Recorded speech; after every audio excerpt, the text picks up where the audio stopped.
एमा कहती है, पर्सी तुम्हारी आंखों में आज डर क्यों है? पर्सी कहता है, आज माँ की याद बहुत आ रही है, काश वो जिंदा होती।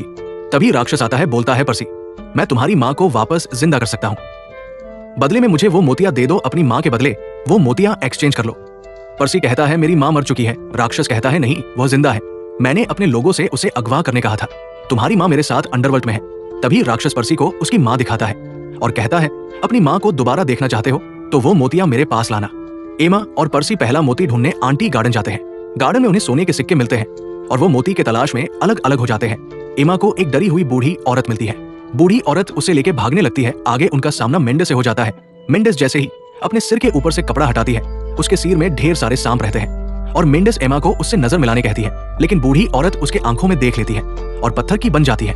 मेंडेस अब एमा को अपनी ओर देखने कहती है, लेकिन तभी पीछे से पर्सी कहता है, एमा देखना मत उसकी आंखों में, अपनी आंखें मत खोलना। मेंडेस अब पर्सी के पीछे चल जाती है। पर्सी भागता है, मेंडेस उसके पीछे भागती है। पर्सी एक पुतले के पीछे छुप जाता है। मेंडेस को पता चल जाता है।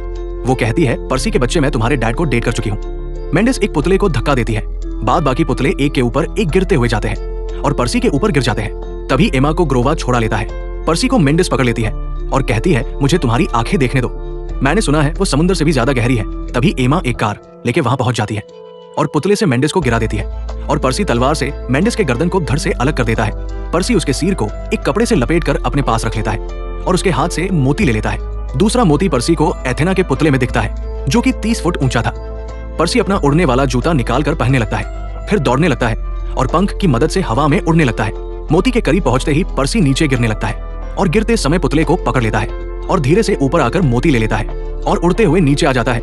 एमा को मोती दिखाता है। तभी वहां कुछ गार्ड आ जाते हैं और कहते हैं, पर्सी का इंतजार था, और मोती मांगने लगते हैं। पर्सी मोती देने से इनकार कर देता है। तभी वह एक विशाल ड्रैगन बन जाते हैं और पर्सी पर हमला कर देते हैं। पर्सी और एमा मिलकर ड्रैगन का सामना करते हैं। ड्रैगन मुंह से आग फेंकता है। पर्सी अपने उड़ने वाले जूते के सहारे उड़ने लगता है और ड्रैगन के सर काटने लगता है। एमा मना करती है, लेकिन पर्सी एक एक कर सारे सर काटता है। अंत में पर्सी आग उगलने वाला सर काटता है। पर्सी से एमा कहती है, तुमने ड्रैगन को और भड़का दिया, ड्रैगन का एक सर काटने पर 2 नए सर आ जाएंगे। एमा की बात सुनकर वो लोग दरवाजे की तरफ भागने लगते हैं। ड्रैगन उनके पीछे भागता है। दरवाजा नहीं खुल रहा था। ग्रोवा मेंडेस का सिर निकालकर ड्रैगन की तरफ कर देता है। ड्रैगन अपने दोनों मुंह से आग फेंकता है, लेकिन उन्हें कुछ नहीं होता। सब डरे हुए होते हैं और हैरानी से ड्रैगन की तरफ देखने लगते हैं, क्योंकि ड्रैगन एक पत्थर बन जाता है मेंडेस की आंखों की ताकत से।